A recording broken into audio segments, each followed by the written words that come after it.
नमस्ते मित्रों, पिछले वीडियो में हमने भगवान शिव और माता पार्वती के दिव्य विवाह की कथा का रसास्वादन किया था। आज हम जानेंगे कि यह विवाह ब्रह्मांडीय शांति के लिए इतना महत्वपूर्ण क्यों था। इस कथा का विस्तार हमें ले जाएगा उन घटनाओं की ओर जो भगवान कार्तिकेय के जन्म और उनकी महान विजय तक पहुंचती हैं। चलिए इस दिव्य यात्रा की शुरुआत करते हैं। शिव और पार्वती के विवाह के पश्चात समस्त देवगण और ऋषिगण प्रसन्न हुए, परंतु देवताओं के सामने एक बड़ा संकट उपस्थित था, दैत्य तारकासुर का। तारकासुर का जन्म उस समय हुआ जब असुरों का शासन धरती पर बढ़ता जा रहा था। तारकासुर का जन्म असुरराज वज्रांग और उनकी पत्नी वज्रांगी के घर हुआ था। वज्रांग ने कठोर तपस्या करके ब्रह्मा जी को प्रसन्न किया और उनसे एक अत्यंत शक्तिशाली पुत्र का वरदान मांगा। ब्रह्मा जी ने उन्हें ऐसा पुत्र प्रदान किया जो देवताओं को पराजित करने में सक्षम हो। इस वरदान के फलस्वरूप तारकासुर का जन्म हुआ, जिसका उद्देश्य ब्रह्मांडीय संतुलन को बिगाड़ना और देवताओं के साम्राज्य को चुनौती देना था। तारकासुर को वरदान भी प्राप्त हुआ था कि वह केवल भगवान शिव के पुत्र के हाथों मारा जा सकता है जो किसी स्त्री के गर्भ से जन्म न ले। इस वरदान के कारण तारकासुर ने स्वयं को अमर समझ लिया और तीनों लोकों में आतंक मचाने लगा। उसकी शक्ति और अहंकार ने उसे देवताओं के खिलाफ युद्ध छेड़ने के लिए प्रेरित किया। तारकासुर की शक्ति इतनी बढ़ गई कि उसने स्वर्ग पर आक्रमण कर दिया और इंद्र सहित सभी देवताओं को पराजित कर दिया।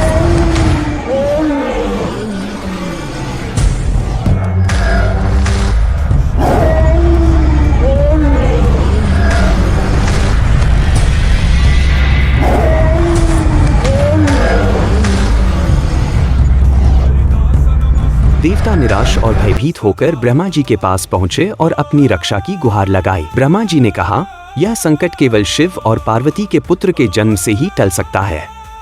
विवाह के पश्चात शिव जी और पार्वती जी ने कैलाश पर्वत पर निवास किया। पार्वती जी की भक्ति और प्रेम से शिव जी अत्यंत प्रसन्न हुए। उन्होंने पार्वती जी के साथ एकत्व स्थापित किया। उनके मिलन से जो दिव्य ऊर्जा उत्पन्न हुई वह इतनी प्रबल थी कि देवताओं ने उसे धारण करने का साहस नहीं किया। तब अग्निदेव ने उस ऊर्जा को अपने अंदर समाहित कर लिया। अग्नि देवता ने उस ऊर्जा को सहन करने का प्रयास किया, परंतु वह ऊर्जा इतनी प्रचंड थी कि अग्निदेव भी उसे धारण नहीं कर पाए। वे उसे गंगा जी के पास लेकर गए और गंगा में प्रवाहित कर दिया। गंगा जी ने उसे 6 कन्याओं को सौंप दिया, जिन्हें कृत्तिका कहा जाता है। इन कृत्तिका कन्याओं ने उस ऊर्जा को धारण किया और समय आने पर उनसे एक दिव्य बालक का जन्म हुआ। इस बालक का नाम स्कंद रखा गया, जिन्हें हम कार्तिकेय के नाम से जानते हैं।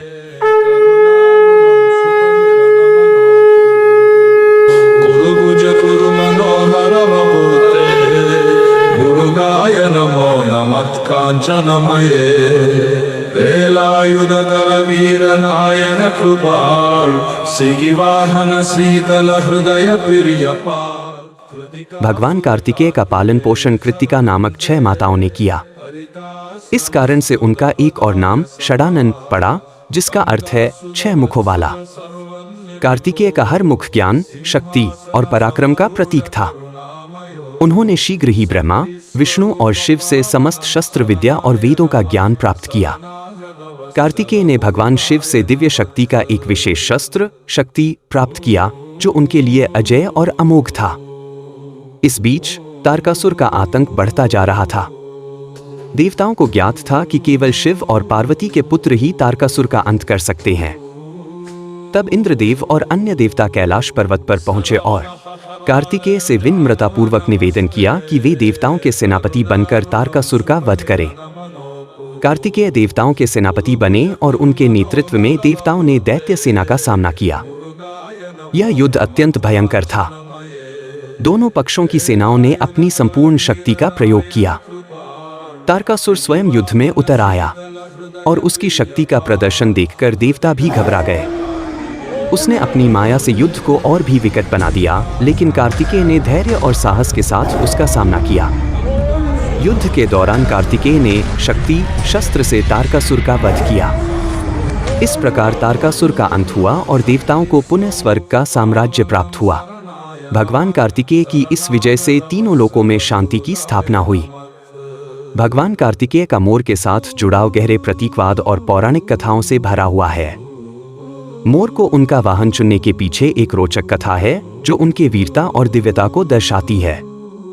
यह कथा दैत्य सुरपद्मन से भगवान कार्तिकेय के युद्ध से जुड़ी हुई है। सुरपद्मन एक अत्यंत शक्तिशाली दैत्य था जिसे एक वरदान प्राप्त था कि उसे कोई भी आसानी से पराजित नहीं कर सकता। उसने देवताओं को परास्त कर स्वर्ग और पृथ्वी पर आतंक मचा रखा था। देवताओं ने तब भगवान कार्तिकेय से सहायता की प्रार्थना की, जो अपनी वीरता और युद्धकला के लिए प्रसिद्ध थे। कार्तिकेय और सुरपद्मन के बीच एक घोर युद्ध हुआ।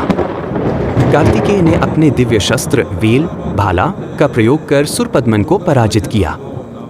जब सुरपद्मन ने देखा कि वह कार्तिकेय की दिव्यता के सामने हार रहा है, तो उसने विभिन्न रूपों में परिवर्तित होकर बचने का प्रयास किया। अंततः उसने एक वृक्ष का रूप धारण किया। भगवान कार्तिकेय ने अपने भाले से उस वृक्ष को 2 भागों में विभाजित कर दिया। उस विभाजित वृक्ष से एक मोर और एक मुर्गा उत्पन्न हुए। सुरपद्मन की पश्चाताप और समर्पण देखकर कार्तिकेय ने उसे जीवन दान दिया और उसे अपने वाहन के रूप में मोर में परिवर्तित कर लिया। मुर्गे को कार्तिकेय के ध्वज पर स्थान दिया गया, जो उनकी विजय का प्रतीक है। मित्रों, यह कथा हमें अडिग विश्वास, निष्ठा और पराक्रम का मार्ग दिखाती है। इस कथा के माध्यम से हम सबको यह समझना चाहिए कि जब भी धर्म की रक्षा का समय आता है, भगवान अवश्य प्रकट होते हैं और अधर्म का नाश करते हैं।